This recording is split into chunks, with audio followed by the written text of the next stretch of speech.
Merci d'être présent et présente pour ce deuxième séminaire du cycle que nous co-organisons, l'ANACT et l'OIT sur le thème de l'IA et du travail.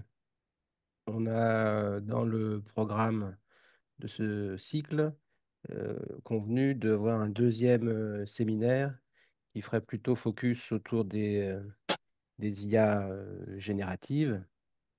Et donc, c'est ce à quoi on va s'atteler aujourd'hui. Je dis quelques mots d'introduction pour rappeler le programme. Je donne ensuite la main à Cyril pour également donner quelques mots de cadrage. Et ensuite, nous commencerons les interventions avec l'intervention de Janine qu'on présentera un petit peu avant. Euh, Pourquoi on s'est entendu sur un focus sur les IA génératives? Parce qu'il y a une actualité autour de cela. Il y a une nouvelle déferlante qui interroge l'autonomie des travailleurs quant à l'usage de ces nouveaux dispositifs techniques, et puis une interrogation aussi sur l'autonomie des organisations face à cette déferlante technologique qui, disons, parle la simplicité de leur ergonomie, voit les usages se développer sans pour autant avoir un usage tout à fait contrôlé par les organisations elles-mêmes. Donc il y a un enjeu, on le constate, de domestication des usages de ces technologies par les travailleurs eux-mêmes. Et on peut se poser la question de comment les organisations elles-mêmes domestiquent ces usages qui parfois sont un peu sous les radars.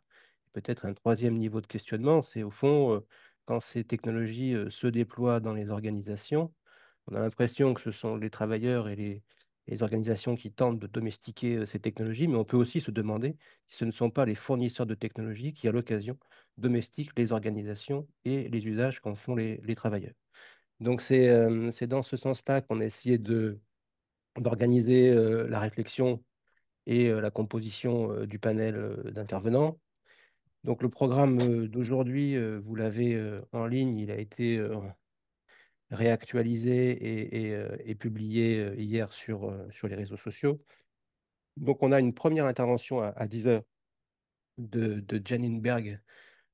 Et le titre de cette intervention, c'est quels effets potentiels pardon, des IA génératives sur la quantité et la qualité des emplois. C'est en ligne directe avec le rapport de l'OIT qu'elle a publié il y a quelque temps. Janine est économiste principale et chef de l'unité des institutions du travail efficace à l'Organisation internationale du travail à Genève, en Suisse.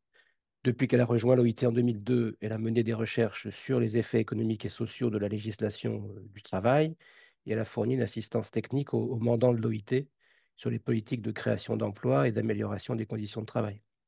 Elle est l'auteur de plusieurs ouvrages et de nombreux articles sur l'emploi, les institutions du marché du travail et la transformation numérique du travail. Elle a obtenu son doctorat en économie à la New School for Social Research de New York aux États-Unis.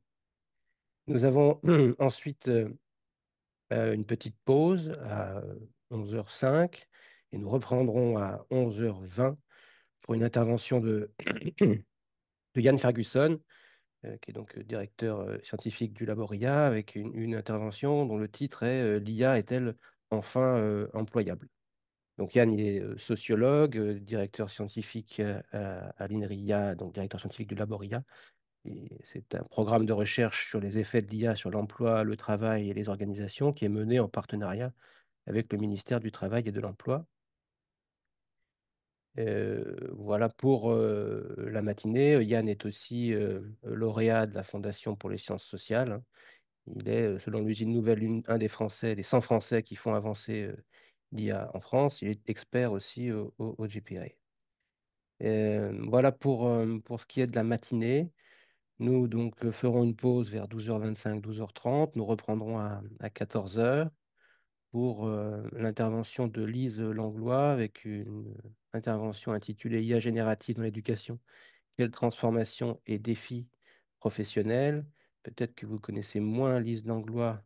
Elle est directrice générale de l'Observatoire international sur les impacts sociaux et éthiques de l'IA et du numérique, observatoire intitulé Obvia, c'est un observatoire québécois. Elle est professeure titulaire au département des relations industrielles depuis 2002 en gestion des ressources humaines, éthique au travail et professionnalisme au sein de la faculté de sciences sociales de l'Université de Laval. Elle a été directrice de l'Institut d'éthique appliquée pendant 7 ans. Elle est également chercheuse régulière au Centre de recherche interuniversitaire sur la mondialisation du travail. Elle a reçu en octobre 2018 un prix, le prix Willower Award of Excellence, pour la nature exceptionnelle de sa contribution scientifique dans le domaine théorique et pratique sur le raisonnement éthique et la prise de décision. C'est un prix américain. Elle a plusieurs publications à son actif dans le domaine de l'éthique et des impacts sociétaux de l'IA. Donc on a une après-midi qui est plutôt orientée éthique, puisqu'après après Lise, à 16h20, on fera une pause. Pardon, à 15h15, 15h05, pardon, on fera une pause. On reprendra à 15h15 pour une intervention de Thierry Ménissier intitulée «Quels sont les enjeux éthiques et politiques de l'algorithmisation des activités professionnelles». Thierry Ménissier est professeur des universités en philosophie politique à l'Université de Grenoble-Alpes. Il est titulaire d'agrégation externe de philosophie après avoir obtenu 2 diplômes d'études approfondies. Il a soutenu une thèse de doctorat en études politiques à l'EHESS qui portait sur le problème de l'histoire dans la pensée politique de Machiavel. Il est titulaire d'une habilitation à diriger les recherches et il dirige depuis 2009, il est le responsable de la chaire éthique et IA au sein de l'Institut multidisciplinaire en intelligence artificielle de Grenoble. Voilà pour les intervenants, je dirais, académiques, puisqu'ensuite, autour de 16h20, nous nous retrouvons pour une séquence de regards croisés avec un représentant de l'État, un représentant des organisations d'employeurs et un représentant, pardon, d'organisations salariées.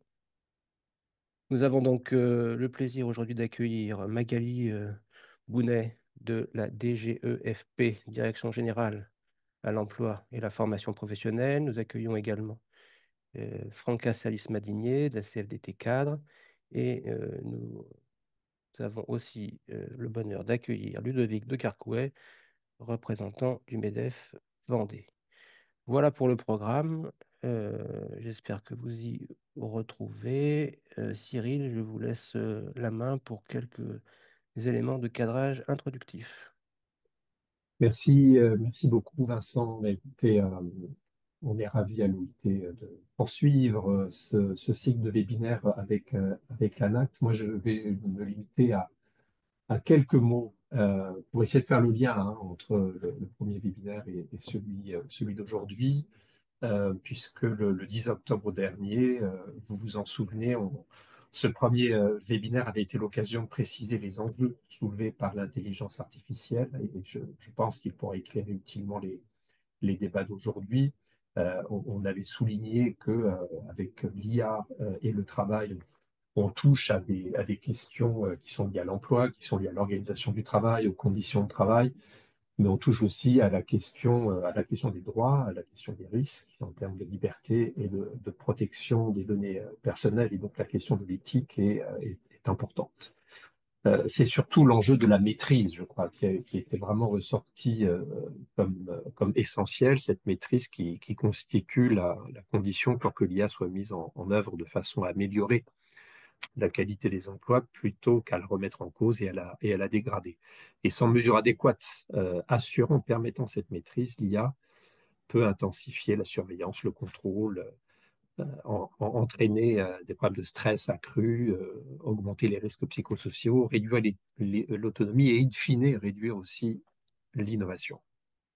Donc cette question de la maîtrise, elle est aussi à rattacher, je pense, à une autre terminologie souvent utilisée dans les cadres de régulation de l'IA qui émerge aussi bien au plan national qu'au plan international. C'est l'importance donnée à ce qu'on appelle l'utilisation responsable de l'IA. Donc ces termes d'utilisation responsable, ils méritent sans doute d'être explicités. En tout cas, pour l'OIT, en ce qui concerne le monde du travail, il s'agit bien d'améliorer le travail humain, aussi bien du point de vue de l'introduction de ces nouvelles technologies que du point de vue de l'élaboration des modèles d'intelligence artificielle eux-mêmes, dont on a vu le 10 octobre dernier combien en réalité ils reposaient sur du travail humain, la notation, l'entraînement, un travail humain souvent invisibilisé dans des chaînes de valeur mobilisant le plus souvent une main-d'œuvre dans les pays du Sud en développement par le biais de plateformes numériques de crowdworking. Euh, la confiance aussi, c'est une notion que je voulais mettre dans le débat. La confiance dans cette nouvelle technologie, elle implique, elle aussi, elle renvoie à la question de la maîtrise, c'est-à-dire à la capacité à garder le contrôle humain de la définition et de la mise en œuvre des algorithmes. Et c'est tout l'enjeu de la transparence qui consiste à rendre ces algorithmes autant que possible explicables et intelligibles, comme on avait eu l'occasion d'en parler au premier webinaire. Donc il y a là un travail considérable de formation, d'apprentissage à faire, hein, auquel d'ailleurs ce cycle de webinaires peut utilement concourir, en tout cas on espère. Et toutes ces initiatives de sensibilisation des acteurs et du public doivent permettre de participer à une délibération collective et éclairée sur les enjeux, sur les risques, sur les opportunités, sur les intérêts en présence, et soutenir une approche inclusive du développement technologique.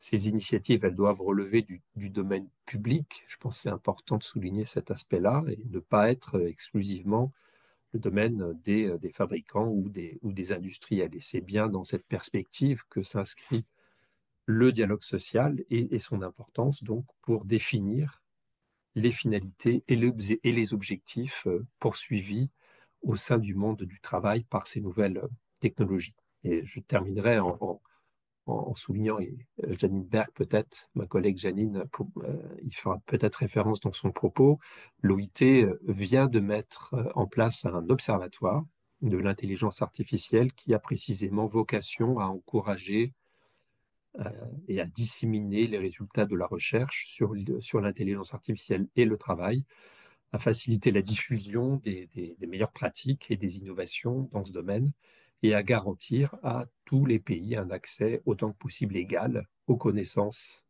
essentielles en matière d'intelligence artificielle. Donc je terminerai en remerciant encore une fois l'ANACT pour ce partenariat donc, que l'on déploie sur ce sujet important et remercier évidemment tous les intervenants qui vont se succéder au cours de cette journée. Et Vincent, je te rends l'antenne. Merci. Merci, merci Cyril pour ces rappels et ces éléments de cadrage qui font l'articulation entre le premier et séminaire et celui d'aujourd'hui. On a une petite